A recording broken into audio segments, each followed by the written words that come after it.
Oh. Andito ka na pala. Ba't ngayon ka lang? Matraffic ba? Eto, sigurado gutom ka na ha. Painit ko, Rose! Busog ako. Nag-dinner ako sa labas. Nag-dinner ka na. Di ba, ang usapan natin, sabay tayong magdi-dinner, kaya nga nagluto. Nakaligtaan ko eh. Pagod ako. Dahil ko yung sikaso eh. I just want to rest. Okay? Okay, sige. Sandali, ipapaligpit ko na. Rose, magpapahinga na kami ni sir mo. No. Ayokong pa-istorbo siya.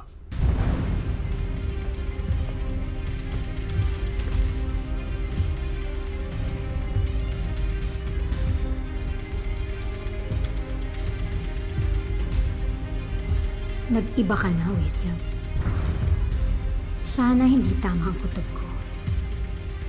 Aalamin ko kung iba ka na. Wala kang matatago sa akin.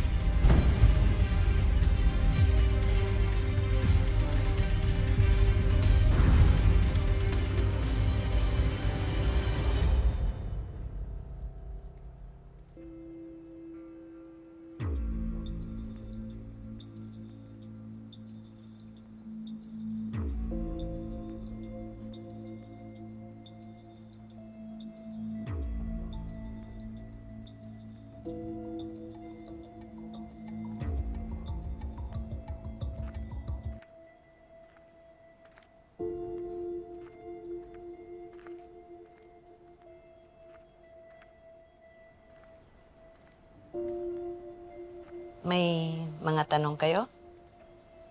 Anyari ba talaga, Nay? Magpipresenta na sana ako mag-donate ng dugo kay Elias sa dami ng sugat niya eh. Kaya nga, Nay, kawawa naman siya. Sa Anggera kaya yun sa Maba? Total, tapos na naman. Pananagutan naming aminin sa inyo ang lahat. Totoo, anak ng leader ng sindikato na si Edgardo Magallanes, si Elias. Kinalaban niya ang Golden Scorpion dahil sila ang pumatay sa pamilya ni Elias. At nagawa ito lahat ni Elias sa pamamagitan ng sikreto niyang pagkatao. Bilang si Black Rider.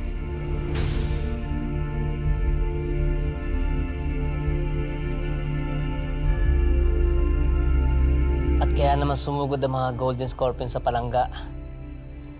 Dahil napatay ni Elias ang kanyang kapatid sa ama na si Calvin Magallanes. Alam mo lahat ng to, Kuya Kit?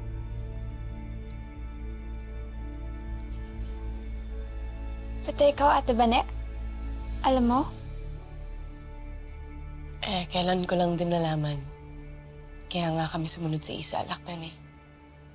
Para sana mapigilan si Elias. Pero naipit na rin kami doon. Kaya nga hindi ko masisisi sina Kapitana Babes at yung ibang mga tagapalangga na sinugod tayo. Kaya nga tayo nagtatago dito sa bahay ni Mayor Alfonso. At may intindihan ko rin kung pati kayo magalit sa amin ni Elias.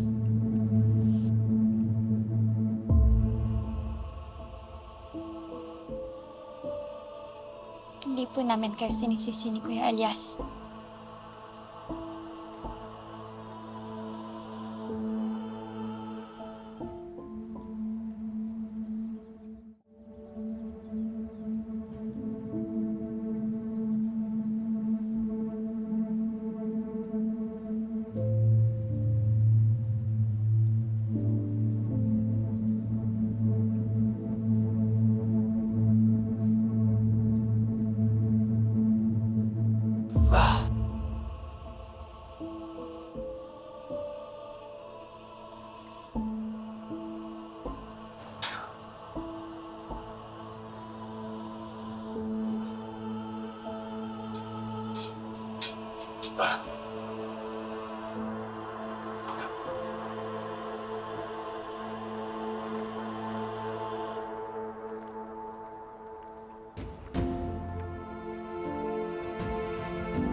Malungkot ako dahil aalis na kayo.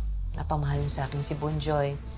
Pero sa kabilang banda, masaya ako dahil mapapalaki mo na ng maayos ang anak mo. Magsisimula po kami ng bagong buhay ni Bonjoy. Gamit ang perang to. Kahit simple lang. Gusto ko lang sanang personal na magpasalamat sa'yo. At magpaalam, aalis na pala kami ni na Bonjoy at Isabel bukas. Hindi na ba talaga ang pipigilan? Kung gusto mo, ano? Ha? Butasan ko yung tagiliran mo! Gusto mo? Sige! Hindi! Walang tutulong sa'yo! Buisit na ako nakukuha mo gigil ko eh. Ha? Nakukuha mo gigil na ako? Sige! Aba! Nalulungkot ka, nandito lang naman ako eh.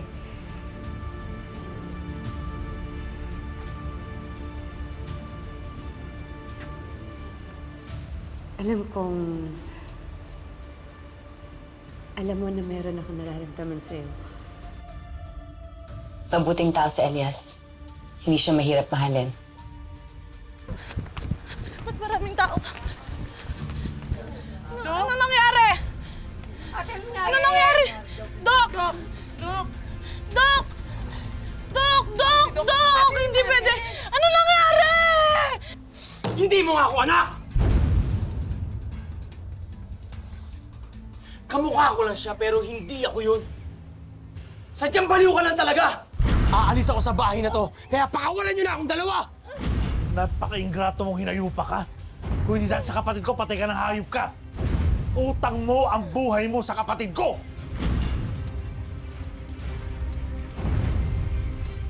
Sabi ko na nga ba, tama ang kutob ko. Eh, Mang, sinong nilibing nila Edgardo?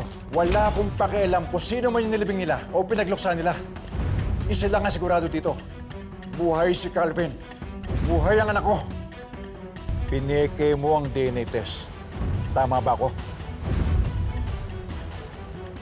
Oo! Pineke ko ang binigay na DNA kay Edgardo para mapaniwala si Calvin nito. Sino nang utos sa'yo? Sino? Sasabihin ko po.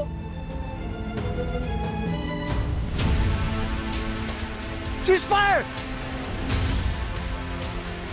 Antonio!